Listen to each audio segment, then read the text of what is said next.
Hello friends, this is nursing education tutorial और आज हम रीनल कैलकुलाई के नर्सिंग केयर प्लान पर डिस्कस करेंगे।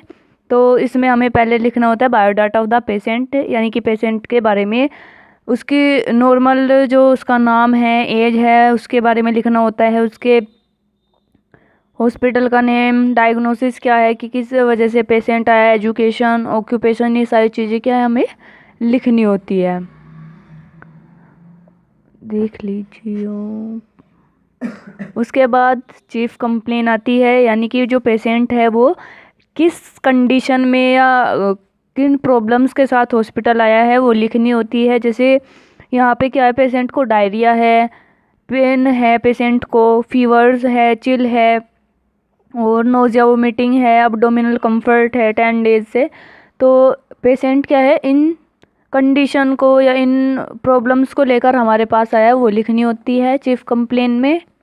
और नेक्स्ट है पास्ट मेडिकल हिस्ट्री लिखनी होती है पेशेंट की।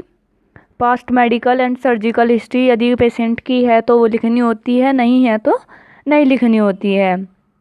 तो यहाँ पे हमारे पे क्या है, पेशेंट को कोई भी मेडिकल या सर्जिकल कोई भी इलनेसिस की हिस्ट्री नहीं है।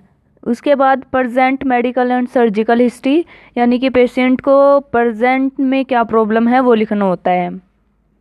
उसके बाद यहाँ पे हमारा फैमिली हिस्ट्री आती है, यानी कि जो पेशेंट के फैमिली मेम्बर्स है, एज है और पेशेंट के साथ उनका क्या रिलेशन है वो लिखना होता है। हेल्दी है, अनहेल्दी है या डेड है वो लिखना होता है। उसके बाद फैमिली ट्री हमारा आता है, तो यहाँ पर सबको मेंशन करना होता है। ये हमारी क्या है, की है, फैमिली ट्री की है। इसमें ये पेशेंट। उसके बाद नेक्स्ट है फैमिली ट्री। फैमिली हिस्ट्री के बाद क्या लिखना होता है, फैमिली ट्री हमें क्या करना होता है, ड्रॉ करना होता है। तो इसमें ये हमारा पेशेंट है, इससे क्या है पेशेंट को मेंशन करते हैं। ये क्या है, कीवर्ड्स है फैमिली ट्री की। इससे हम फीमेल को आइडेंटिफाई करते हैं, ये मेल है एंड ये क्या है, मर चुकी है। तो इससे हम आइडेंटिफाई करते हैं और ऐसे हमें क्या है फैमिली ट्री बनाना होता है। उसके बाद नेक्स्ट हमारे वाइटल साइंस हमें लेने होते हैं पेशेंट के, कि नॉर्मल है, अब नॉर्मल है, वो सारी चीज़ें क्या है हमें लिखनी होती है। तो इसमें जैसे हमारे normal vital science, temperature, pulse, respiration, ये सारी चीज़ें क्या हमें लिखनी होती है। पेशेंट वैल्यू भी लिखनी होती है, नॉर्मल वैल्यू भी लिखनी हमें इसमें होती है। नेक्स्ट है लैब इन्वेस्टिगेशन। तो इसमें सारी लैब इन्वेस्टिगेशंस लिखनी होती है। जैसे HB, RBS होता है रैंडम ब्लड शुगर, तो इसमें वो भी लिखना होता है। RBC, सीरम, ये सारी चीज़ें क्या है हमें इसमें लिखनी होती है। पेशेंट वैल्यू भी एंड नॉर्मल वैल्यू भी इसमें हमें क्या है लिखनी होती है। उसके बाद नेक्स्ट हमारा आता है मेडिकेशन चार्ट, यानी कि जो पेशेंट को मेडिकेशन दी जा रही है वो लिखनी होती है। तो इसमें ये सारी जो मेडिकेशंस है जो पेशेंट को दी जा रही है वो है इसमें। उसके बाद नेक्स्ट हमारा आता है फिज़िकल एग्ज़ामिनेशन। तो इसमें फ़िज़िकल एग्ज़ामिनेशन में हमें general appearance, mental status patient का लिखना होता है। हेड टू टो एग्ज़ामिनेशन भी हमें क्या है पेशेंट का लिखना होता है। उसके बाद स्किन पेशेंट की कैसी है, उसका जो टेक्सचर है वो कैसा है, उस पर कोई लीजन तो नहीं है, कोई एडिमा तो नहीं है, पेशेंट को वो लिखना होता है। ईयर के बारे में, माउथ एंड फेरेंक्स। उसके बाद थ्रोट एंड फेरेंक्स के बारे में, और यहाँ पे नेक, नोज़, अब्डोमन एंड एक्सट्रीमिटीज़, ये सारी चीज़ें क्या है लिखनी होती है हमें। उसके बाद नेक्स्ट हमारा आता है नर्सिंग असिस्मेंट। ठीक है, तो इसमें जो पेशेंट को क्या है पेन है, तो क्या है कि पेशेंट को कितना पेन है वो क्या करना होता है, असिस्ट करना होता है।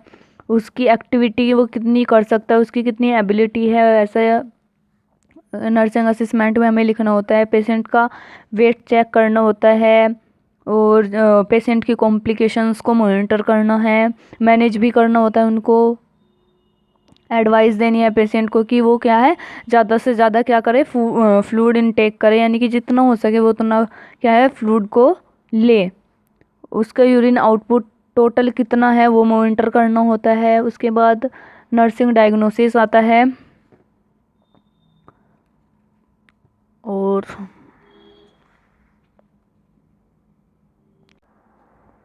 उसके बाद क्या है, नर्सिंग केयर प्लान बनाना होता है। पेशेंट की जो प्रॉब्लम्स है उसके लिए क्या है, हमें नर्सिंग केयर प्लान बनाना होता है। तो उसमें पहले हम असेसमेंट करते हैं, फिर diagnosis, goal, planning, implementation and evaluation, ये सारी चीज़ें हम करते हैं। तो उसमें जो असेसमेंट है इसमें सब्जेक्टिव डाटा भी हमें लिखना होता है एंड ऑब्जेक्टिव डाटा भी हमें इसमें क्या है लिखना होता है। तो जो सब्जेक्टिव डाटा है वो क्या होता है, जो पेशेंट क्या है बोल कर बता रहा है, वर्बलाइज कर रहा है, उसको बोलते हैं subjective data. And objective data उसको बोलते हैं जो नर्स होती है वो ऑब्जर्व करती है, उसको क्या बोलते हैं ऑब्जेक्टिव डाटा।